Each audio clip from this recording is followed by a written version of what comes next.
Está chegando a Páscoa, né? E a Páscoa é uma época do ano que a molecada gosta, né? E a gente já começa a pensar, né, o que nós vamos fazer, né? Eu vejo assim duas vertentes muito importantes, muito grandes na Páscoa, né? A primeira, que é a da comilança, né? Que é a turma do vamos comer, né? Vamos fazer churrasco, vamos fazer comprar chocolate, vamos fazer, como é que chama aqueles negócios? Agora tem aquele chocolate, aquele ovo, como é que chama aquele ovo? Aquele ovo de colher, né? Que é aquilo, gente? Aquele negócio não é de Deus, não. Aquele troço, aquilo não é de Deus, né? Para quem está de dieta, assim que nem eu, aquilo lá assim, vem direto do inferno, aquele troço. Tem que se manter a distância daquilo, né? Aí tem os bombons, e aí tem como é que chama aquela loja ali que eu amo de paixão? A Hashimitsu, né? Aquele monte de doce, aquelas coisas deliciosas. Então tem a turma da comida. Aí tem a turma da viagem. Quem aí é a turma da viagem? Né? Assim, que tem a galera que assim, espera o ano inteiro chegar na Páscoa, porque na Páscoa eu vou vazar, eu vou viajar. Né? Vou sair, você já começa a planejar. Né? Eu estou planejando, né, Gilmar? A gente está querendo pegar as motos e ir ali na pousada que tem ali na Lapa, ou ir num outro lugar lá, onde que é aquele lugar que o Flávio Menoli falou, você lembra? Você lembra, Gilmar? Não da Bahia, na Bahia não dá, mas aquele outro que ele falou num lugar aí, falei, a gente pode ir para lá também, na sexta, voltar no sábado, aí domingo nós estamos aqui, né? Eu fico tentando manipular os caras para domingo estar aqui, né? Às vezes eu consigo, às vezes eu não consigo não, né? Mas eu falei, não, feriado, então vamos fazer o seguinte, a gente viaja na sexta, a gente volta no sábado, domingão está todo mundo aqui para o culto, né, para a nossa celebração de Páscoa e tal, não vamos deixar de estar juntos, né? Mas então tem duas galeras, tem a galera da comida, tem a galera da viagem, né? E aí eu fico pensando, onde é que estão os cristãos no meio desse grupo? Né? Porque tudo isso é muito bom. Você está com a família, é bacana, você fazer almoço, jantar, sei lá, celebração do jeito que você preferir, é ótimo. Né? E você comer também, nem se fala, é melhor ainda. Né? Mas a gente que é cristão, a gente sabe que a Páscoa não é só isso. A gente sabe que a Páscoa é muito mais que isso. Né? Então, quando eu vejo assim, pessoas que não são cristãs, que não têm um compromisso com Deus, focadas totalmente nessas coisas, falar, normal, esse é o conceito que eles têm, essa é a história deles, é a maneira com que eles foram educados, tudo bem, eu não condeno, não julgo as pessoas que pensam assim. Mas eu estranho quando um cristão tem essa mesma atitude, de olhar para a Páscoa apenas dessa maneira. É momento de descansar, viajar e comer. Tem alguma coisa errada nisso, porque nós precisamos entender melhor o que é a Páscoa e o que ela significa para nós. Até por isso que todo ano, vocês já perceberam, né, que todo ano eu gosto de separar 2, 3 semanas para falar sobre a Páscoa. E um dia a pastora Marilda me falou uma coisa, né, eu falei para ela, será que não é chato ficar insistindo no mesmo tema? E ela falou, não, ele tem que insistir mesmo. A gente tem que repetir, tem que voltar, tem que insistir, porque as pessoas precisam entender. E às vezes nós mesmos precisamos repetir esses temas para nós mesmos, para a gente voltar à lembrança, para a gente voltar a perceber a importância dessas coisas na nossa vida e não deixar passar, né? Não deixar passar. Então nós precisamos entender o que a Páscoa significa, mas não apenas no nosso intelecto, não é uma questão de saber. Você sabe o que é a Páscoa. Começou no Egito, aí veio Jesus morreu, ressuscitou, Páscoa, legal.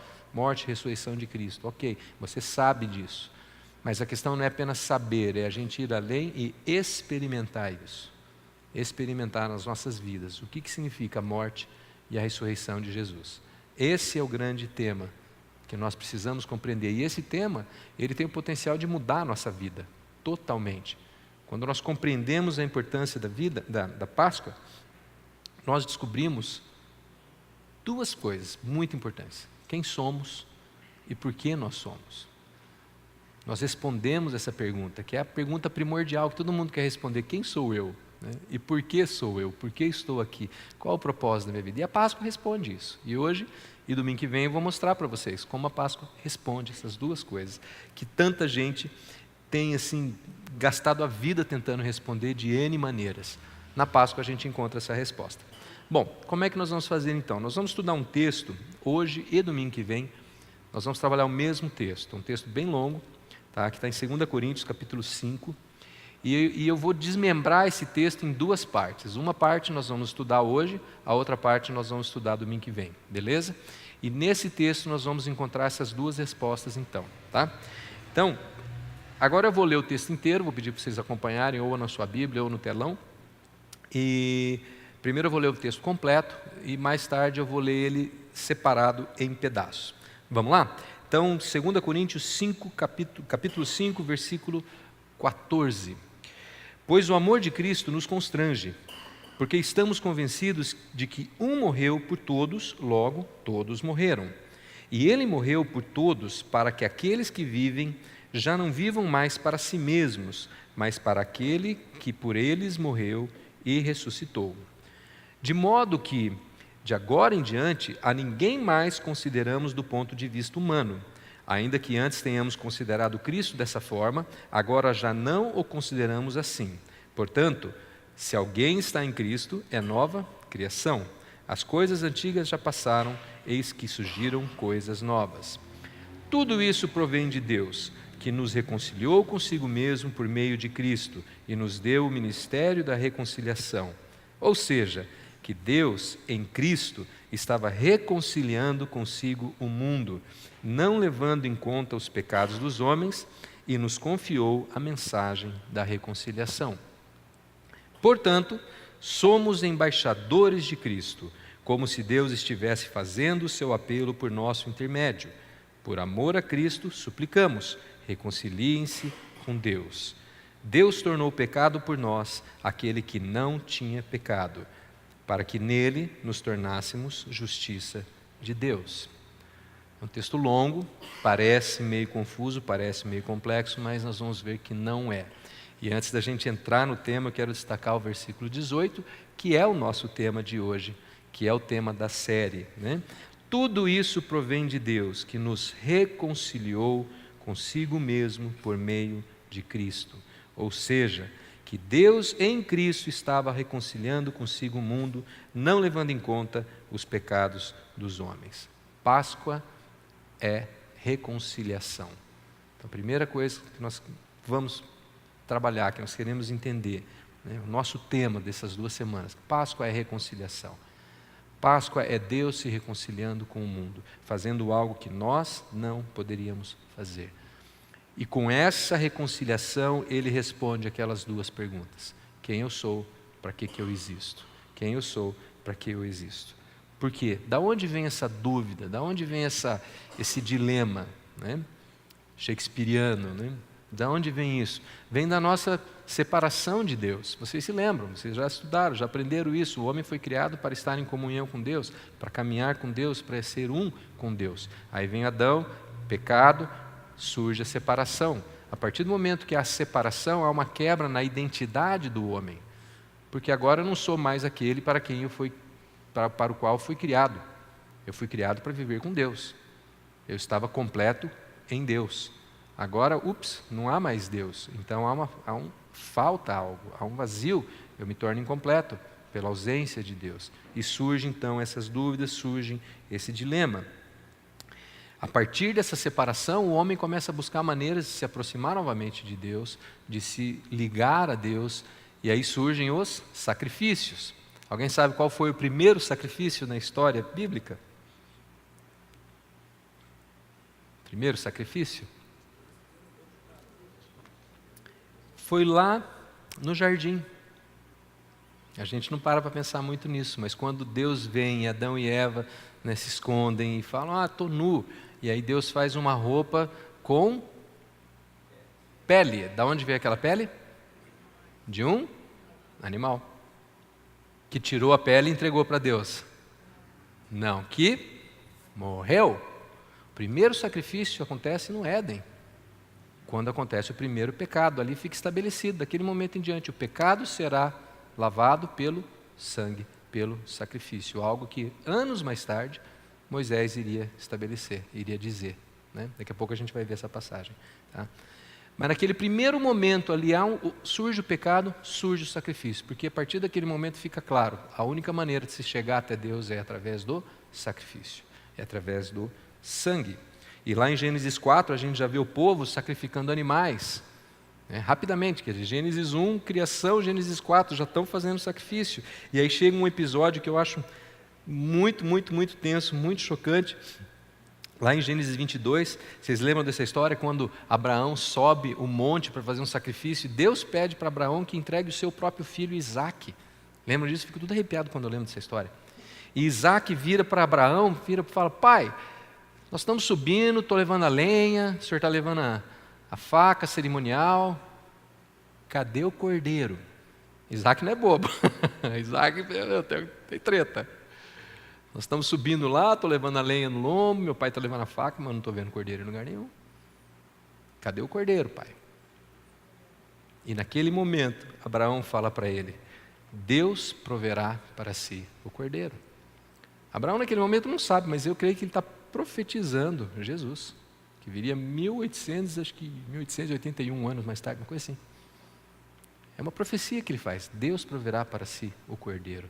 Deus proverá para si o sacrifício, que vai resolver essa parada de uma vez por todas.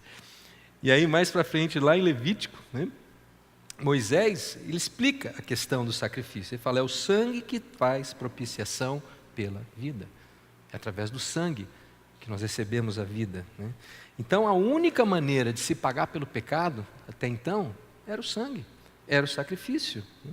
E não é por acaso que quando Jesus celebra aquela primeira ceia, ele instrui os discípulos a celebrar a ceia, que ele diz: esse é o meu sangue, esse é o meu sangue, que é derramado em favor de vocês. Não é por acaso, não é uma coincidência que Jesus fala: eu vou derramar o meu sangue em favor de vocês. Não, ele está cumprindo aquilo que Moisés explicou, está cumprindo a profecia que Abraão fez tantos anos antes. E aí surge a Páscoa, e aquele momento que o povo judeu se reúne, celebra a libertação do Egito, celebra a aliança com Deus. E a Páscoa era também o momento do sacrifício. Mais uma vez nós vemos os homens tentando se achegar a Deus através do sacrifício. E é interessante, a gente pensa na Páscoa, né? E eu não sei vocês, mas muitas vezes eu parei e pensar: nossa, devia ser bacana participar da Páscoa, né? Ir para Jerusalém e tal. Até o dia que eu peguei e comecei a estudar, quando eu fui escrever aquele livro, Amor Maior, eu comecei a estudar o que era realmente a cerimônia da Páscoa, e eu descobri que não tinha nada de bonito, não. Porque Jerusalém se tornava assim imagina, tipo assim, a rua 25 de março, véspera de Natal. Tá? Alguém já foi para 25 de março, véspera de Natal? Você não consegue andar, né? Não dá para andar. E você fica com medo de ser assaltado, e fica aquela coisa, aquela muvuca, assim, aquele negócio doido, o povo tentando vender coisa na calçada, pessoas te puxando para dentro da loja, né? É uma loucura. Jerusalém ficava assim, com milhares de pessoas atochando a cidade, né, em preparação ao grande momento quando começariam os sacrifícios. E aí o sacrifício, basicamente, o que era? Cada família tinha que levar um carneirinho, que devia ter menos de 1 ano e deveria ser perfeito. Aí ele chegava lá com aquele carneirinho, na hora do sacrifício, o pai da família ele impunha as mãos sobre aquele carneiro, como que transferindo para aquele carneiro todo o seu pecado. Era uma imposição de mãos, então ele fazia aquela transferência simbólica. Enquanto ele fazia isso, o sacerdote vinha e cortava o pescoço do carneiro. E derramava o sangue do carneiro numa canaleta, e essa canaleta caía num tanque, e desse tanque caía no rio, que cruzava Jerusalém. O rio Cedron, se não me engano, isso mesmo, Cedron. E esse rio atravessava Jerusalém. Agora você imagine isso multiplicado por milhares de famílias. Milhares de famílias. Imagine o barulho daqueles carneirinhos sendo mortos. Imagine as crianças vendo o carneirinho que elas estavam cuidando. E eu fico imaginando a criancinha talvez não entendesse aquilo, né? Por que a gente criou? Né? É tão fofinho esse carneirinho, lindinho. Agora, pai do céu, o que você está fazendo? Você matou meu carneiro. Já pensou? Né? Você criou aquele bichinho e de repente... Né? E o sangue, e o cheiro do sangue, caindo naquele rio, cruzando a cidade. E eu li que na última Páscoa celebrada em Jerusalém, 70 anos depois de Cristo, antes da destruição do templo, 270 mil ovelhas foram sacrificadas no templo. Então você imagina o sangue de 270 mil ovelhas caindo no rio, cruzando a cidade. Era literalmente um mar de sangue. Era um mar de sangue. Então não era bonito. Não era bonito. E não era para ser bonito, porque era...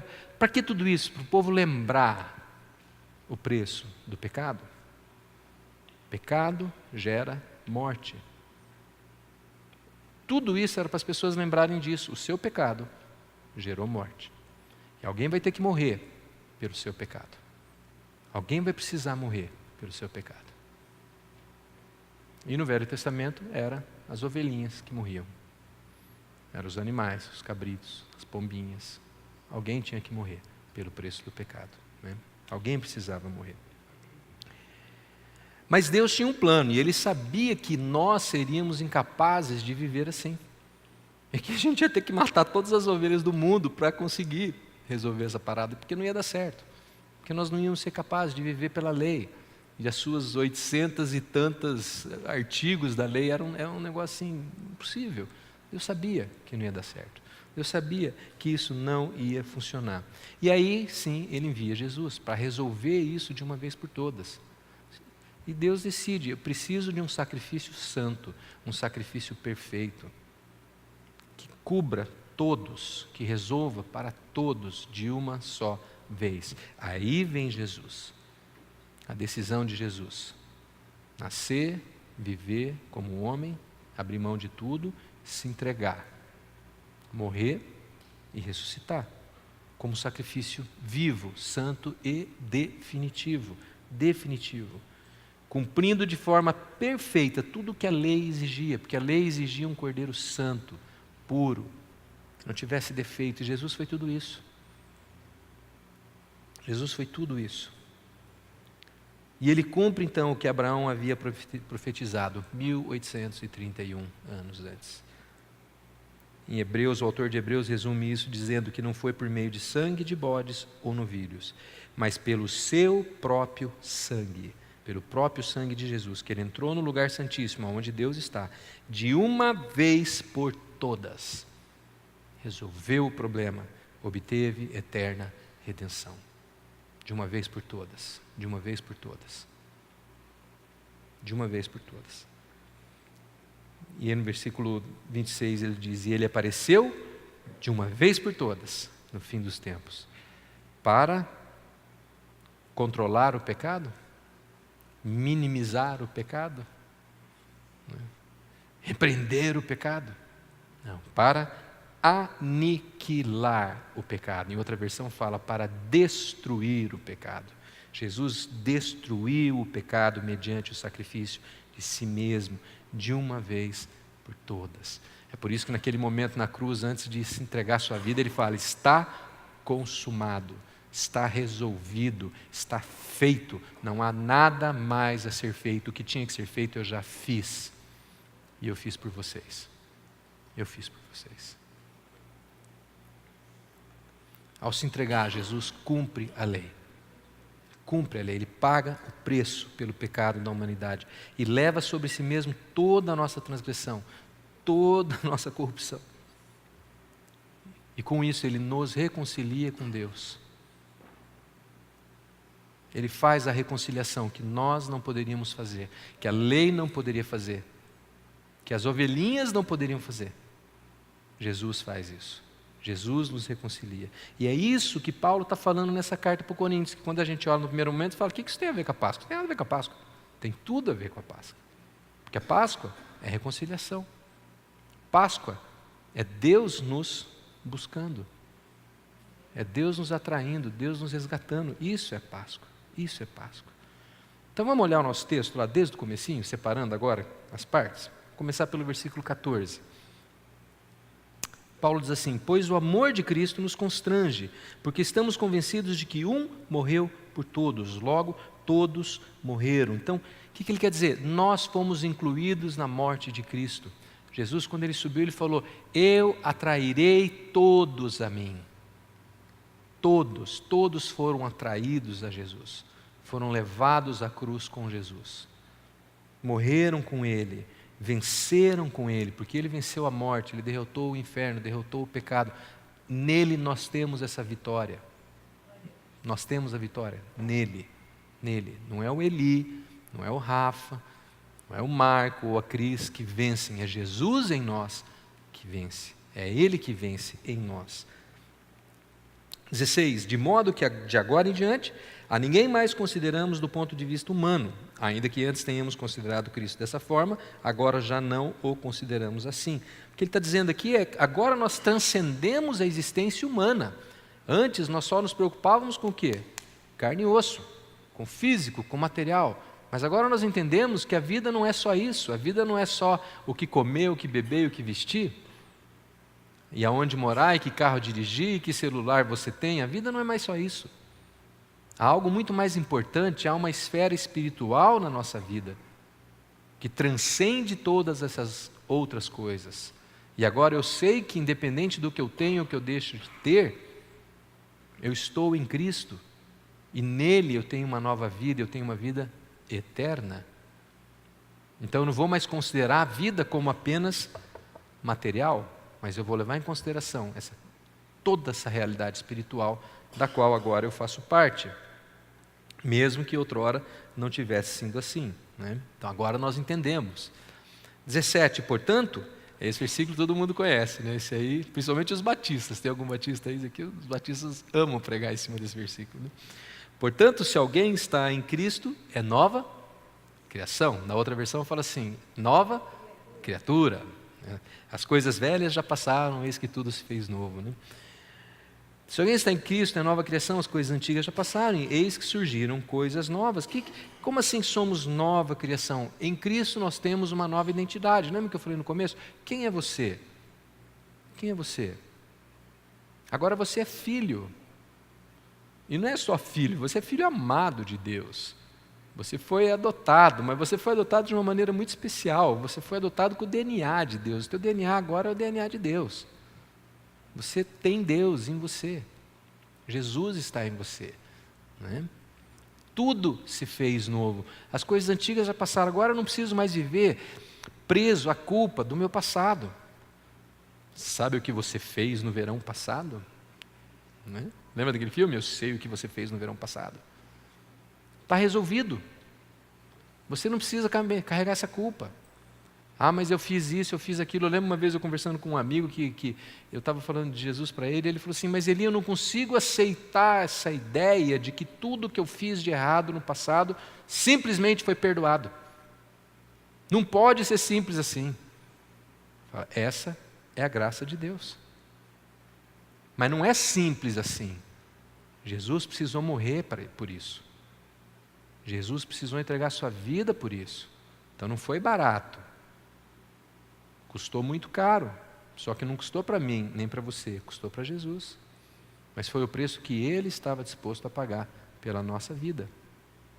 E a Bíblia diz para nos comprar para Ele, né? Para agora nós termos uma nova identidade nele e termos tudo novo. Tudo novo. Eu não preciso carregar o peso do meu passado. Eu não preciso carregar o peso dos meus erros, dos meus enganos. Eu fui perdoado. Eu fui perdoado, né? Isso é extremamente importante. E para completar com chave de ouro, tudo isso, todas essas coisas, a vida nova, a novidade de vida, a vida plena, estarmos um em Cristo, estarmos perdoados, tudo isso provém de Deus. Tudo isso provém de Deus, que nos reconciliou consigo mesmo por meio de Cristo. Ou seja, que Deus em Cristo estava reconciliando consigo o mundo, não levando em conta os pecados dos homens. Deus é quem promoveu essa reconciliação. Não foi o homem que chegou até Deus e falou, Deus, o negócio é o seguinte, vamos fazer um trato. Não, foi Deus que deu o passo e falou, olha moçada, do jeito que vocês estão fazendo não vai rolar. Vai faltar ovelha. Acho que Deus ficou com dó das ovelhinhas. Não vai ter ovelha para cobrir o pecado desse povo todo. Então vamos resolver isso de outra maneira. Eu vou mandar o Cordeiro Santo, que vai limpar o mundo do pecado, que vai tirar o pecado do mundo.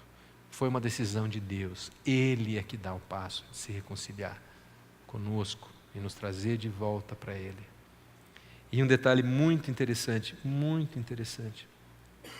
não levando em conta os pecados dos homens. Tudo isso aí se traduz em uma palavrinha só. Alguém sabe qual é? Começa com gra, termina com sa. Graça. não levando em conta os pecados. Deus viu o homem pecador.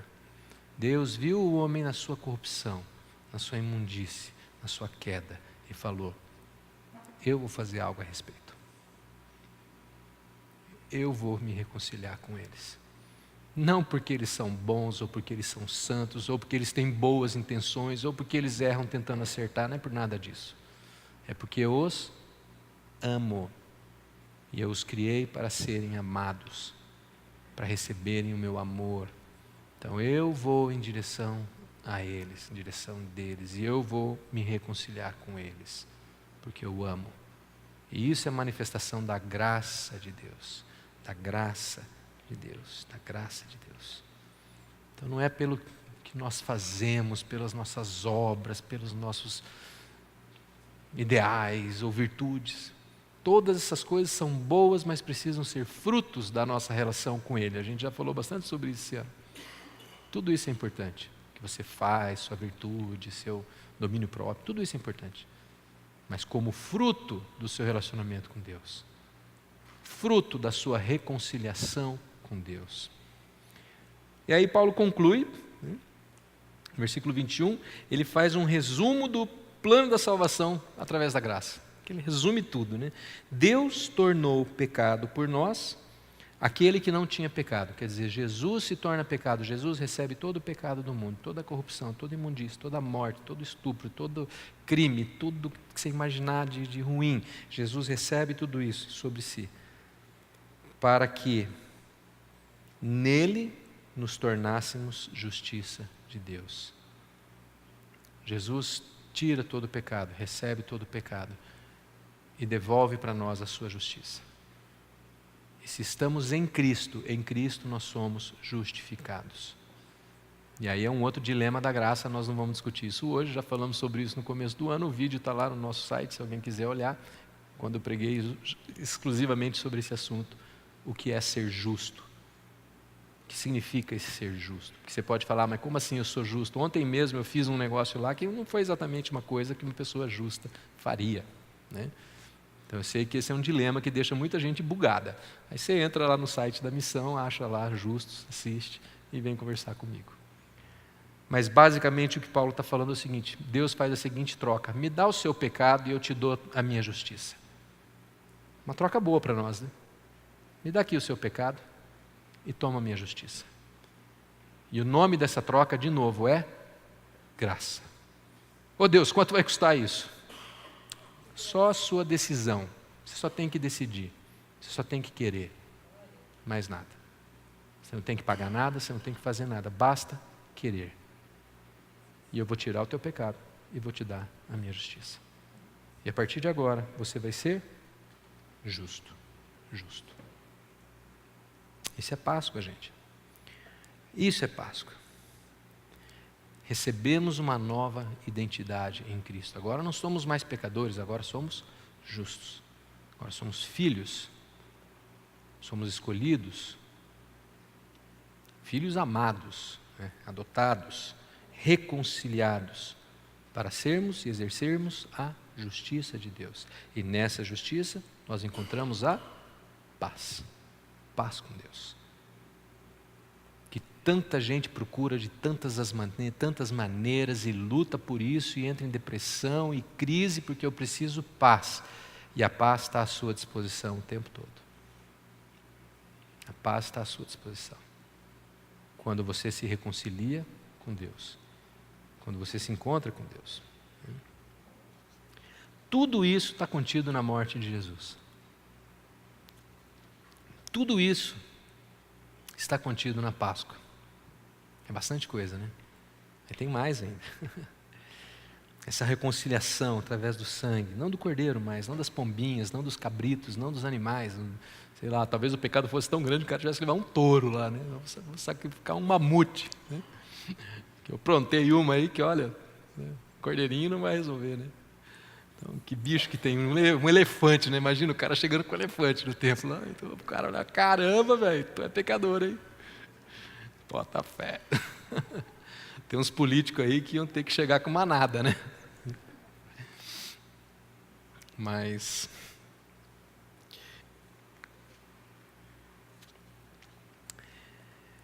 Eu estava pensando, eu estava lendo João 12, e João 12 é o texto quando Jesus é ungido em Betânia, né? E os discípulos, eles até estranham, falam: o que é isso, Jesus? Essa mulher está gastando todo esse óleo aí com você e tal, podia vender, sabe aquela parte que ele fala, podia vender, né? Dar para os pobres, pererê. Jesus fala: se vocês soubessem o que ela está fazendo, se vocês soubessem. E lendo esse texto, 12 em diante, você vê ali os últimos dias, né, pré-Páscoa.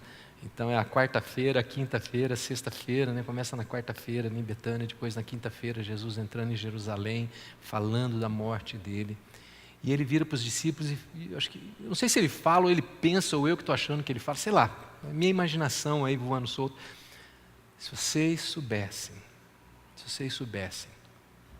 o que está para acontecer, se vocês compreendessem o que vai acontecer. Eles não compreendem, os discípulos não compreendem. Eles não têm ideia. E eu fico pensando, os caras andaram com Jesus 3 anos e eles não têm ideia. Mas eles têm uma desculpa, eles não têm o Espírito Santo ainda. E a palavra diz que é o Espírito Santo que nos dá a revelação, que nos dá discernimento, que nos mostra o que é o bem e o mal. E eles não tinham recebido o Espírito Santo ainda. Então eles têm uma desculpa. Mas eles não entendem. Eles não entendem. Quando Jesus é ungido por aquela mulher, tem o seu corpo, de certa forma, preparado para a morte. E aí ele vai para Jerusalém, e aí tem aquela entrada triunfal em Jerusalém, né, as palmas e não sei o quê, e todo mundo pensa, vamos eleger um rei. Vamos ter um rei, né, tudo vai mudar, agora tudo vai mudar, porque nós vamos ter um rei. E fica todo mundo bombado, né? Uau, ele vai ser rei. Olha só, tudo parou para ver Jesus entrar. E aí Jesus manda os discípulos prepararem aquela ceia, falou, vão lá naquela casinha, segue o burrinho e tal, vocês conhecem a história. E ele vai para a última ceia com os discípulos, e ali ele tem um momento assim, uma coisa que eu nunca tinha parado para reparar, como foi intenso aquele momento. Aquela quinta-feira, como foi intensa, quanta coisa Jesus falou para esses discípulos. Vocês querem ver? Primeiro, ele profetizou a sua morte, ele ministrou a ceia, ele lavou os pés dos discípulos. E alguns caras assim, Jesus, o que você está fazendo? Você não pode fazer isso. Porque quem que lavava pé de alguém era o escravo. Ele mostrou, sirvam como eu sirvo vocês. Ele disse para eles não terem medo. Fiquem tranquilos, acreditem. E ele prometeu estar com eles sempre. E ele falou, viu, Fabrício, que nós não ficaríamos órfãos. Nós não ficaríamos órfãos. Ele voltaria para nós. Prometeu a paz. Reafirmou o seu amor para cada um de nós. Instruiu a amar. Maior mandamento de todos. Amem-se uns aos outros. Prometeu o conselheiro, que até então eles não tinham, por isso não entendiam bem as coisas. Orou por si mesmo e finalmente, seu último ato, orou por nós. Orou por cada um de nós. Dizendo, em favor deles eu me santifico, quer dizer, eu me entrego, vou ser imolado como um cordeiro santo, para que eles também, para que nós fôssemos santificados através dele. Essa foi a última oração de Jesus. Interessante que Jesus não fala, Senhor, manda um exército de anjos me proteger. Manda uma espada de fogo para vencer o inimigo. Jesus fala, eu me santifico, para que eles sejam santificados. E tudo isso acontecendo, tudo isso rolando, os discípulos não entendem. Eles não entendem. Eles não entendem nada. Eu fico pensando, meu Deus do céu, como é que esse cara pode não entender? Porque a hora que chegam os soldados, eles querem lutar. Aí Pedro vai lá, corta a orelha do cara, daí Jesus vai lá, cola a orelha do cara de volta. E Jesus fala, você não entendeu nada. Você não entendeu nada que tudo isso tem que acontecer. Como que vocês são pegos de surpresa? E a hora que chega os soldados, eles brigam, daqui a pouco vaza, saem correndo, vai um para cada lado. E quando Jesus é julgado e condenado e vai ser crucificado, sabe o que acontece? Eles se decepcionam. Eles se decepcionam e eles ficam pensando, e o nosso rei? E o cara que ia dominar tudo? Como assim ele foi preso? Ele não podia ser preso, ele ia ser rei. Ele não ia derrubar os romanos e ele foi preso? Cadê o poder? Cadê o Filho de Deus? Eles se decepcionam. E eles vão embora decepcionados. Eles não entenderam em momento algum que morrer era parte do plano. Na verdade, morrer era crucial para o plano. Se Jesus não morresse, nada ia acontecer. Jesus precisava morrer. E desde o começo ele falou isso. Desde o Velho Testamento isso estava profetizado. Mas aqueles homens não entenderam. Eles não perceberam isso. Não perceberam. O que teria sido diferente se eles tivessem entendido? O que vocês acham que ia ser diferente se eles tivessem sacado que isso precisava acontecer? Se eles tivessem entendido o que estava em jogo e o que ia acontecer naquela Páscoa, o que ia acontecer através daquela morte, tudo que estava em jogo através da morte de Jesus, o que vocês acham que ia acontecer? Sabe o que eu acho? Eu acho que ia acontecer o seguinte, os soldados iam chegar, eles iam falar assim, uau, está quase, agora falta pouco. Aí eu levar Jesus, eles iam ficar lá, estou arrepiado, está chegando a hora. Iam crucificar Jesus e iam falar, caramba, deve estar doendo pra caramba, mas faz parte do projeto. Aí Jesus ia morrer, eles iam falar, yes, Jesus morreu. O povo ia falar assim, vocês estão loucos? Não, cara, você não está entendendo, é só o corpo dele físico que morreu. Mas enquanto esse corpo está pendurado ali, Jesus está vencendo a morte por nós. Ele está derrotando o inferno, ele está derrotando Satanás. E olha, daqui 3 dias ele vai voltar, cara. E eu vou fazer uma vigília, eu vou ficar do lado do corpo dele, porque eu quero ver acontecer. Porque vai ser épico. Eu quero estar lá vendo a hora que... nossa, será que vai ser uma explosão? Vai ser uma luz? O que vai acontecer? Imagina a hora que Jesus vai voltar. Eu não vou desgrudar do lado dele. É ou não é? Se você sabe que essa pessoa que está morrendo vai ressuscitar daqui 2 dias, você vai sair para tomar um cafezinho? Você não sai nem para ir no banheiro, cara. Você fica ali e fala, eu quero ver esse negócio acontecer. Eu quero ver. E olha, a gente pode chorar, porque tudo foi triste, Jesus sofreu, mas ele não está morto. Ele não está morto. É só o corpo que está morto. É só o corpo. Mas até esse corpo aí vai voltar. Fica tranquilo, fica de boa. Eu acho que essa seria a reação de alguém que compreendesse realmente o que estava acontecendo. Alguém que entendesse o que estava acontecendo. Eu acho que eles não iam questionar tanto Jesus como questionaram. Leia lá, João 12 em diante.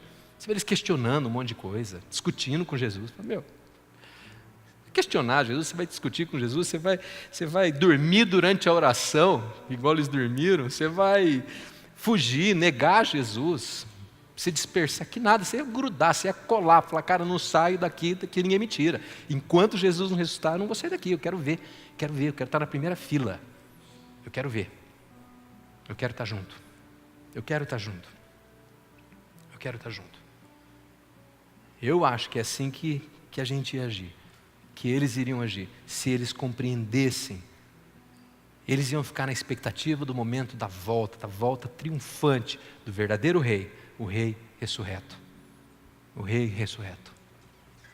Esse é o rei, esse é o rei. E aí a pergunta que não quer calar é, como nós agiríamos? Como nós temos agido? Porque nós sabemos a história completa, eles não sabiam, eles não tinham o Espírito Santo, eles não tinham a revelação, então eles tinham uma desculpa para não entender. Mas nós temos a revelação, está na palavra, está na Bíblia, está aí no teu celular, você tem a revelação completa. Como você tem vivido à luz dessa revelação completa? De tudo que você sabe que aconteceu, de tudo que você sabe que esteve em jogo, todo o preço que foi pago. Como você tem vivido a sua vida, como eu tenho vivido a minha vida, como pessoas que compreendem o que foi feito, entendem a magnitude daquilo que Jesus fez, pessoas que foram reconciliadas, que foram justificadas, que foram santificadas, que são filhos amados de Deus, que têm uma nova identidade em Cristo. É assim que você vive?